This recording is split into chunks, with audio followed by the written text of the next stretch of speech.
Hey everybody, let's talk about dog culture and narcissism.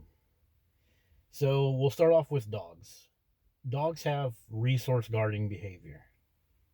They also have a behavior called test the alpha, where they'll try to steal food from somebody in the pack that's considered the alpha.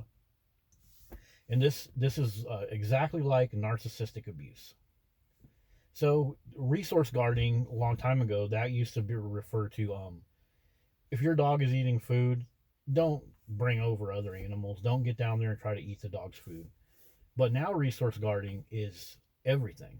Attention, baby talking. People have their dogs all in their face and in their area all the time. Um, and so resource guarding for dogs is like attention. It's like anything. You pick up the new toddler that you had and you sit on the couch.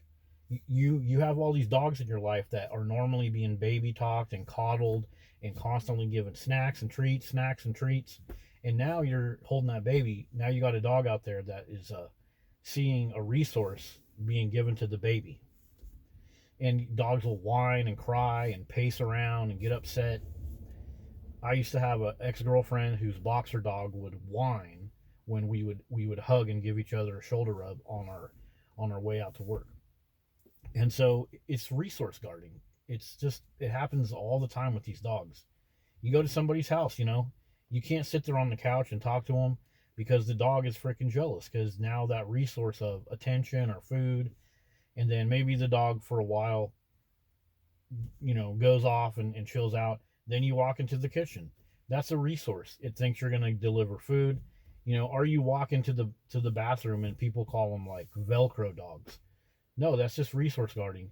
Because if you walk into the bathroom, you're taking away their baby talk, their constant rubs. People are constantly talking to their dog, human type language. And so it's just resource guarding, and it makes it hard to interact with the dog owner. And this is a lot like a narcissistic abuse. Like, a narcissist has to have attention all the time. And if you go out too long, you don't text them, you don't do things in the house the way that they want, you moved something over a little bit on the counter, for them that's their control, that's their resource, and you're taking that away from them. Like women that are with narcissistic husbands, don't text any of your ex-boyfriends, don't talk to guys, you better be home on time. Oh, you can't cook dinner like you promised. Oh, now you're in real big trouble. It's like a resource guarding behavior. They want to be the only one that gets your resource, and they're constantly threatened if other people come in your life. Why were you nice to that person? It's the same thing with the dog. It's like, why are you talking to your friend on the phone? You ever call one of your friends on the phone that's the dog owner, and it's like all of a sudden they're just yammering with their dog in the background. Get down, buddy. Knock it off, buddy. Come here, buddy. Don't chew that up, buddy. Oh, sorry. Hang on. Sorry, my dog's being so crazy. Hang on. Oh, let me close the door. Oh, nope, nope, nope. He's running off in the street. Ah.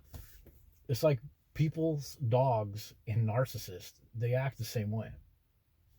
And another thing about this resource guarding, it works both ways, because the dog is a narcissistic supply for a narcissist. It gives them attention all the time.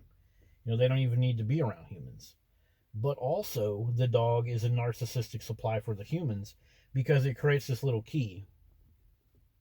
like key to get attention from anybody at any time without actually doing any real human value behavior. You can just show up with your stupid, stinky dog, put it on Facebook. Oh, you look at your baby. Look at your baby. You're such a good fur mommy. So for a dog owner, the dog is narcissist supply two ways. Okay. And so now let's go back to the whole resource guarding thing. So also for the dog owner, that dog, that's a resource. That's a resource of their narcissistic supply. So think about how a narcissistic abuser acts when you're like, I gotta go hang out with my friends today. I can't give you attention. The narcissistic abuser is like, you're in fucking trouble.